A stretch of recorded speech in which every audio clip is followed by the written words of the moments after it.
Thanks for joining Auto Network Reports. I'm your host, Roosevelt, and today we will have an update, hopefully, on the LA Auto Show. I'm waiting for Mr. Greg Morrison to check in.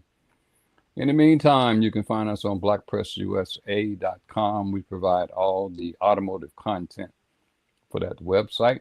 Also, you can subscribe, or please subscribe to autonetwork.com. Do a search and you can find videos of previous auto shows. And if you know an African American male that's 30 years or older, please make sure he visits his urologist, get that PSA exam. I always say it's that little prick that could possibly save his life.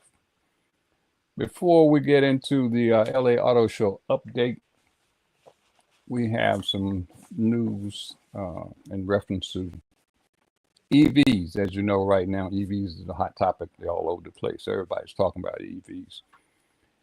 And we're talking about new EV tariffs that may go away with the new administration. We don't know what's going to happen with that. We'll just have to wait and see. But there is a possibility that used EVs may get a $4,000 tax credit. So we're going to see if that comes to fruition as well. There's also been a lot of talk about the cost of EVs. We know the initial cost is higher than most gasoline-powered cars. But J.D. Power did a recent study and found that over 5 years of ownership in 48 states, the cost of EV will be less than that of an ICE vehicle, which is going to be interesting to see if that's true or not. We always look at, people are always concerned about EV charging, and it seems like we're going to get some new charging stations. And where are my notes here? Who's setting up some new charging stations? So, oh well, don't know what I did with them. But anyway, they're going to be 400 or 500 new charging stations. General Motors is partnering with, I forgot who it is. I'll find the notes in a minute. But anyway, let's see what's going on here. Also, there's a lot of testing now with what they call bi-directional charging technology. And it's going to be interesting again to see if that even comes to fruition. And what that means is if you have an EV, you'll be able to send some of that unused electricity back to the grid. And I think about a year or so ago, they were talking about this technology and how it would affect people in Texas. As you know, the Texas grid is subject to fail anytime when they're, especially in the summer when a lot of people are using air conditioning, and now more and more people are buying EVs. It's going to be interesting to see how that works out in states like Texas, where you can pump some of that unused electricity that your car generates back onto the grid, and whether that technology will actually be perfected or not. So again, that's going to be another topic to see whether it comes to fruition. A couple of weeks ago, Scout, well, last week, I believe it was, Scout had a press event where they showed some of their new products. And a lot of the dealers are a little upset, even though Scout doesn't have dealers yet. And the dealership body is upset because Scout is going to try and sell directly to the consumer, like Tesla and Rivian is currently doing. But it's going to be interesting to see whether Scout can pull that off, because as you know, Scout is owned by Volkswagen.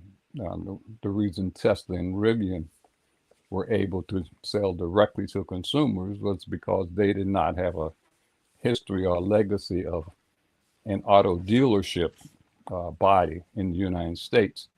So it's going to be interesting to see in the court battle whether Scout will be able to actually pull that off. Well, let's get into the topic of the day, which is auto shows. This is the auto show season. And the three biggest auto shows in the United States are LA, which is currently going on now. Then in February, we have Chicago. And after that, in April, is New York. Hopefully, I'll make the Chicago Auto Show. But an auto show is sponsored by the local auto dealer association. The manufacturers give support, but those shows are actually run by the local dealer association for that particular state. So if you go to Detroit, it's run by by the Detroit Auto Dealers Association, same way in LA. Now, the benefit for you as a consumer is you can take your family to the auto show. Obviously, let kids run around all over the place. The other thing is you can now, these auto shows are set up where you can actually do test drives of vehicles. Jeep, for instance, when they have a display, you can actually drive an off-road course. A lot of the EV manufacturers now have set up test drives inside of the auto show pavilions where you can do test drives of the EVs. And they have a lot of vendors with showing home charging stations for those EVs as well. The other thing, you have an opportunity to see the cars that you may be interested in owning and get a lot of information and not be forced to feel like you're going to be pressured to buy an automobile. Even though the dealer association sponsors the auto show, no sales can be made at an auto show. Now, the dealers may have representatives there answering questions about cars, and they may make an appointment for you to go to the dealership after the show, but they can't actually try and sell you an automobile on the show floor. So you have an opportunity to see a lot of cars, get in and out of a lot of cars, ask a lot of questions. You have more than enough time to go over the vehicle itself and feel comfortable and confident that that's the vehicle that you want to own. So you can then make an appointment with your local dealer and go out and do a test drive and look to purchase that automobile. Now, at the LA Auto Show, and I have a couple of pictures here for some of the vehicles that are going to be shown. Here we have the new Volkswagen. This is the Tiguan. It's a redesign. It's now a 2.0 liter four-cylinder turbo that delivers about 201 horsepower. And the Tiguan is a big seller for Volkswagen, so it's going to be interesting to see if it continues to be its bigger seller as it was in the past. And there's a little shot of the interior. Everybody now is going to these iPad-type screens to give you a lot of information right there at your fingertips. The downside of those big screens is it could be a driver distraction. There's so much information there, and if you're trying to navigate that screen while you're driving the car with so much information on the screen, trying to find what you really want to get to, can be distracting from your driving. And later on, I want to talk a little bit about traffic deaths as a result of driver distraction. So, and here's a shot of the rear of the Tiguan. Now, the new Ioniq 9 Hyundai is introduced, and I'm sure if you've been on the internet, it's all over the place. Seems like everybody, all automotive journalists had an opportunity to attend the Ioniq 9 launch, and that was done right before the LA Auto Show. But the Ioniq 9 is a 3-row crossover from Hyundai. It's a 2026 model, and it supposedly will go over 300 miles on a full charge. So it's going to be interesting to see. And if you've been following Hyundai at all, you know they have some of the most popular electric vehicles out there in the marketplace right now. So that's the 9 is looking to be a big seller for Hyundai, and it's like I said, it's a new 3-row electric SUV. And Kia had a couple of concepts. This is not a Kia here. And then I don't happen to have a picture of the concepts that they introduced. It's the EV3 and the EV4. And these are supposed to be affordable EVs starting at around $30,000. What you see here on the screen is a new fuel cell vehicle from Hyundai that they're promoting. It's a concept using the fuel cell technology to power that vehicle. Hydrogen fuel cells have come a long ways in the last 4 or 5 years. I think that they still have a long ways to go, because when you mention hydrogen to most people, they don't think, well, they think about explosion, even though electric vehicles, if the battery catches fire, they present a greater problem than a fuel cell, a hydrogen fuel cell. If an EV battery catches fire, as you know, it's one of the hardest things to put out. And fire departments around the country get special training to try and put out the fire of an EV battery. If you watched the show last week, Dave Bolt was talking about a Wrangler 4xe that he has, and for 3 months he's been asked by the manufacturer not to park the vehicle in the garage or close to any kind of building, because there may be there's a potential fire hazard for whatever reason. He didn't say exactly what the manufacturer said was the issue, but to own a vehicle and for 3 months not be able to park it where you want to park it, charge it how you want to charge it, yeah, it's just not something that you should have to deal with, especially for 3 months. But that's what happens with this new technology. Electric vehicles, it still have a long ways to go in terms of working out all the problems that you have with them. And consumers, for instance, still don't know how to charge them, where to charge them, how you can charge them, whether you can use a fast charger or not, whether you can charge it at home. I think in Dave's situation, he has a home charger, but he can't use it to charge the vehicle in his garage, because he's been asked by the manufacturer not to do that because of a potential fire hazard.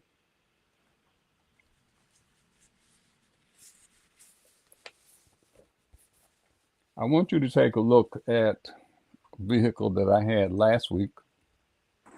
This is Roosevelt. Thank you for joining me and taking a detailed walk around and POV test drive of this 2025 This is the Mazda 3 2.5T Premium Turbo hatchback. It's a Premium Plus. It's a hatchback. It's all-wheel drive. And it's all-wheel drive. As I said there in the video. And its exterior color is a polymer gray metallic. The interior is red. And this little vehicle is a lot of fun to drive. Like I said, it's a hatchback. And hatchbacks were very popular in terms of not only the design and the capabilities, but in their performance. And this particular hatchback here engine delivers 227 horsepower at 310 pound-feet of torque, and it sits on 18-inch black alloy wheels, and it has a famous Mazda grille. Comes with a heated steering wheel, which I like, and I did some short clips about the steering wheel itself. If you're in an area where you wake up in the morning and it's a chill in the air, there's nothing like grabbing hold of a heated steering wheel or a heated seat. Now this is the turbo. It has quite a bit of storage space in the back.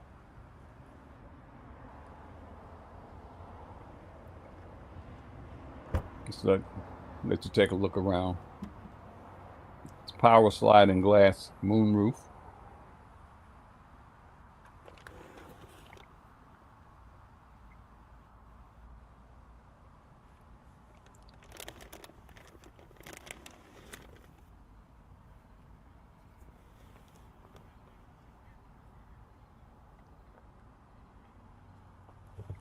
Now this particular model that I had at a price tag of $38,720. And it has all the bells and whistles. Have your 360-degree camera. Have lane departure assist, lane warning assist.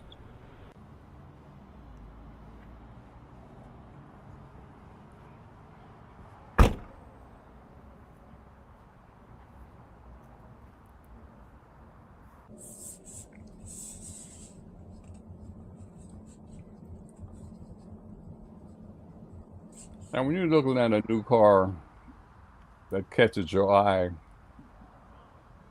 what catches your eye the most? Is it a side profile, front profile, rear profile? What is it that says, okay, I need to take a look at this, get a closer look at this vehicle? To me, most of the time, it's the front, because I'm usually seeing it coming towards me in the opposite lane that I'm traveling in, or I'm looking through my rearview mirror and it happens to pop up behind me. But what gets your attention when you're looking at a new car? What's the first thing to get your attention? And this particular model, it's very quick acceleration. A couple of things that I found that I didn't particularly care for. It has excessive glare from the dashboard onto the windshield. And for me, in my height, the way the body curves the roof line, I found myself, especially getting in and out of the second row, bumping my head quite often. So I really had to pay attention to make sure that I was lowering my head so that I can get out of the car and not bump my head. But it's something to take into consideration if you're looking at a hatchback.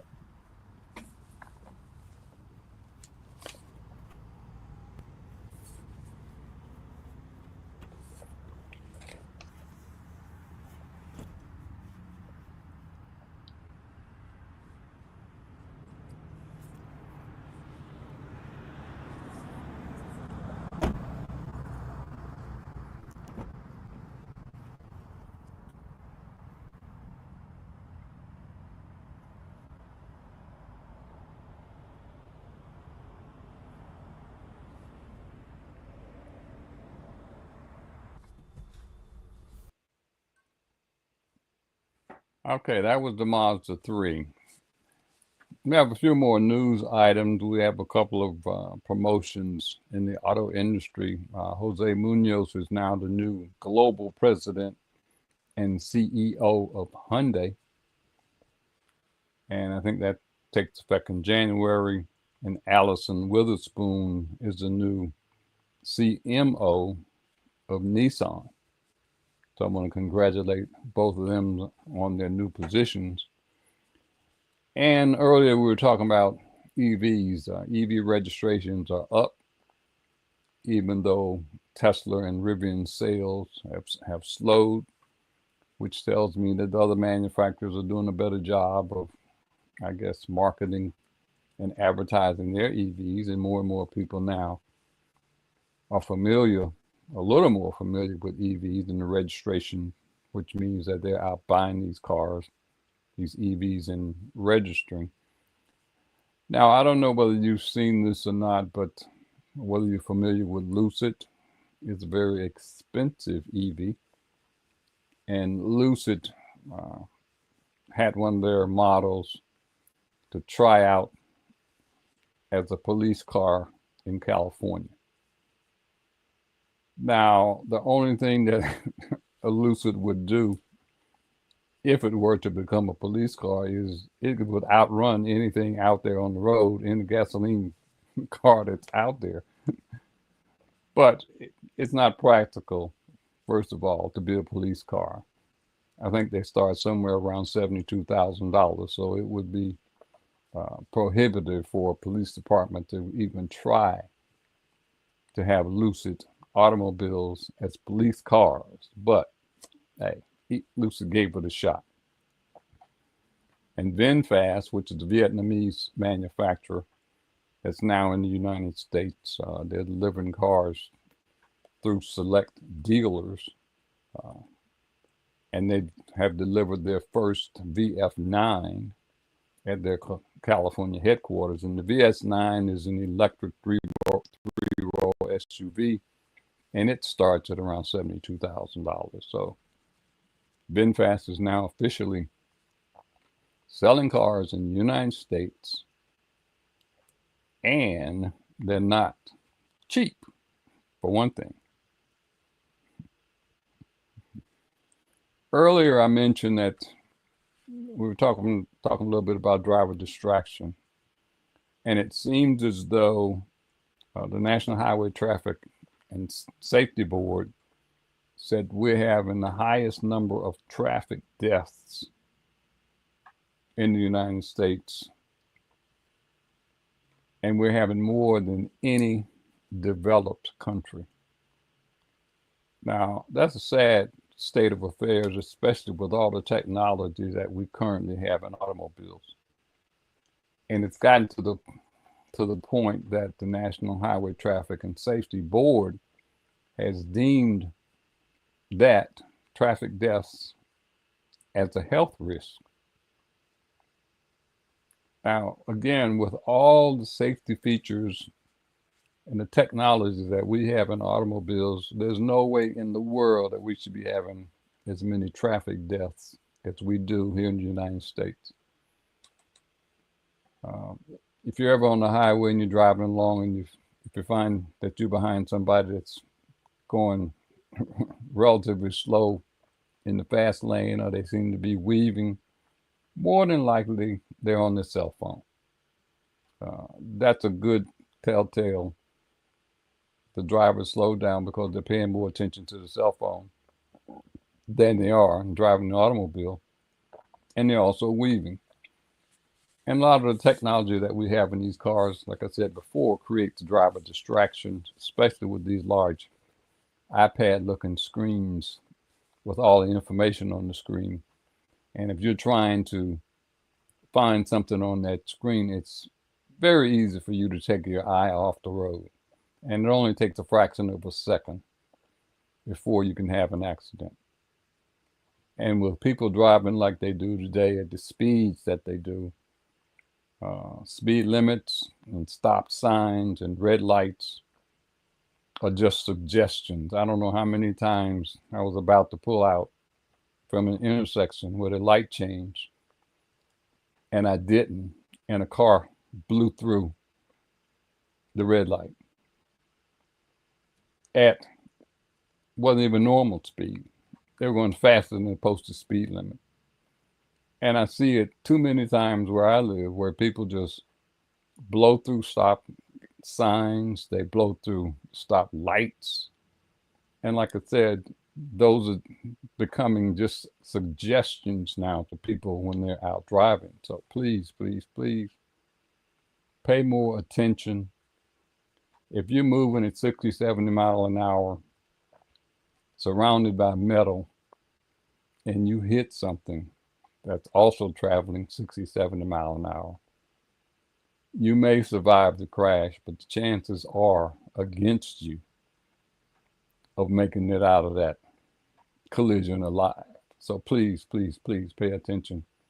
No driver distraction. If you have teenagers out there and you're teaching them how to drive, drive like you know what you're doing. Don't show them all your bad habits, please. Pay more attention. That's your child's life. One day they'll be out there by themselves. You won't be sitting next to them. and there's a huge chance that they will be in an accident and not come home. You don't want to get that phone call.